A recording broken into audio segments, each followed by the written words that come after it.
सभी संत महात्माओं को दीपावली की हार्दिक शुभकामनाएं और दास अरदास करता है कि ये दिवाली आपके लिए खुशियों भरी सौगात लेकर के आए, आपका हर दिन दिवाली बन जाए।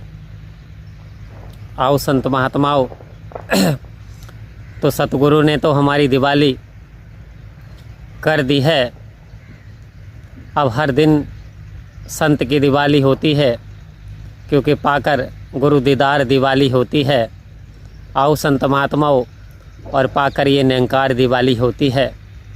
तो यदि वास्तव में हमने प्राप्त कर लिया है और निरंकार को अंशंग मान करके इसका एहसास कर रहे हैं, तो वास्तव में हमारी दिवाली होती चली जा रही है। संत महात्माओं, दिवाली का खाली ये तात्पर्य नहीं कि खाली दिए जला दिए, खाली हमने उजाला कर दिया। तो आओ संत महात्माओं, उजाला कितने समय तक दियों का रहेगा? फिर ऐसा कौन सा उजाला है जो कभी समाप्ति नहीं होने वाला है, जो कि अंधकार को भी प्रकाश में बदल देता है? आओ संत महात्माओं, दिया 1 घंटे जलेगा, 2 घंटे जलेगा, लेकिन घोतक है कि प्रकाश जितनी देर तक भी जलेगा प्रकाश देगा। आओ संत महात्माओं, जब तक भी जलेगा, जब तक उजाला करेगा।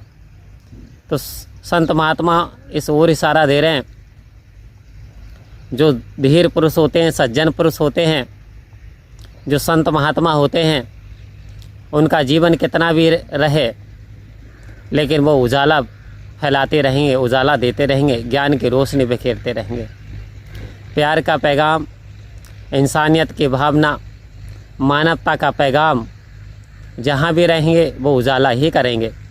संत महात्माओं, एक बार की बात है, गुरु नानक देव जी महाराज और मर्दाना एक गांव में ठहरे, और उस गांव में उन्होंने विनती की, ठहरने के लिए विनती की कि हमें इस गांव में जो है आप एक रात्रि के लिए विश्राम करना है, हमें स्थान दे दें।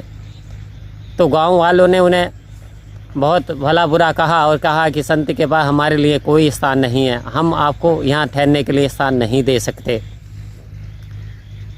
ऐसा सुन कर के जब गुरु नानक देव जी वहाँ से चले, तो उन्होंने एक आशीर्वाद दिया, मैं दातार से विनती करता हूँ, ईश्वर करे कि तुम इसी गांव में सकुशल रहो, आनंद मौज बहार इसी गांव में करते रहो, इससे बाहर ना जाओ। ऐसा आशीर्वाद दिया।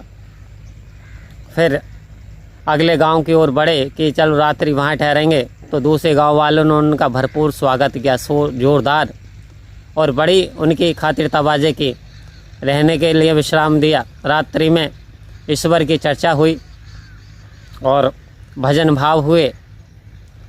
जब सवेरा हुआ तो जाने का जब समय आ गया, विदाई का, अब हम चलते हैं, क्योंकि संत जो एक जगह बोले नहीं ठहरते। तो उन्होंने आशीर्वाद दिया, मेरा ऐसा आशीर्वाद है, कोई भी संत इस गांव में ना ठहर के सारे संसार में फैल जाएं। आप ईश्वर करे कि सारे संसार में फैल जाओ और सकुशल रहो। ये सुनकर के मर्दाना को बड़ा आश्चर्य हुआ, और मर्दाना कुछ देर तक तो सहन करते रहे। उसके बाद बोले, एक बात बताओ गुरुदेव, कुछ मैं पूछना चाहता हूँ आपसे। बोले, पूछो। जिसने आपकी इतनी खातिर तवाज़े की थी पीछे ले, उसमें तो आपको क्या करा था कि बिल्कुल ही उन्होंने कोई तवज्जो नहीं दी थी, कोई रिस्पेक्ट नहीं दिया था और धिक्कार लगा दी थी और असभ्य व्यवहार किया। तो आपने कहा सकुशल इसी गांव में रहो। और जिन्होंने आपकी इतनी खातिर तवाज़े करी हैं, इतनी प्यार दिया है आपको, तो आपने कहा सारे संसार में फैल जाओ। तो उन्होंने कहा, मर्दाना, मैंने इसलिए कहा क्योंकि वो जो लोग थे वो दुष्ट प्रणाली के लोग थे। वो जहाँ भी जाएंगे अपने जैसे लोगों की संगति पैदा करेंगे, अपने जैसे लोग बनाएंगे। यानी अच्छे लोग नहीं हैं वो, क्योंकि ऐसे ही बना देंगे, उनकी सोसाइटी ऐसी है। इसलिए मैं चाहता हूँ कि वो समाज में ऐसे लोगों की संगति में ना जाएं, ताकि ऐसे लोग बन सकें। इसलिए मैंने कहा यहीं पर ठहरे रहो। और इन्हें मैंने आशीर्वाद यूँ दिया, ये संत श्रेणी के व्यक्ति हैं, ये जहाँ जाएंगे उजाला फैलाएंगे, ज्ञान का प्रकाश फैलाएंगे, मानवता को फैलाएंगे, भाईचारे को बढ़ावा देंगे, इंसानियत का पैगाम देंगे, मनुष्य की रक्षा के लिए तैयार रहेंगे, उसकी सुरक्षा के लिए तैयार रहेंगे। तो ये जहाँ भी जाएंगे समाज के लिए फ़ायदेमंद हैं। इसलिए मर्दाना मैंने कहा ये सारे संसार में फैल जाएं। तो आओ संत महात्माओं, आग लगी आकाश में, झरझर गिरे अंगार, संत ना होते इस जग अंदर जल मरता संसार। इसलिए कहा कि संत को का होना संसार में बहुत ही ज़रूरी है, क्योंकि ये दिव्य ज्ञान की ज्योति बिना संत महात्माओं के हमें इसकी जानकारी कोई करा ही नहीं सकता।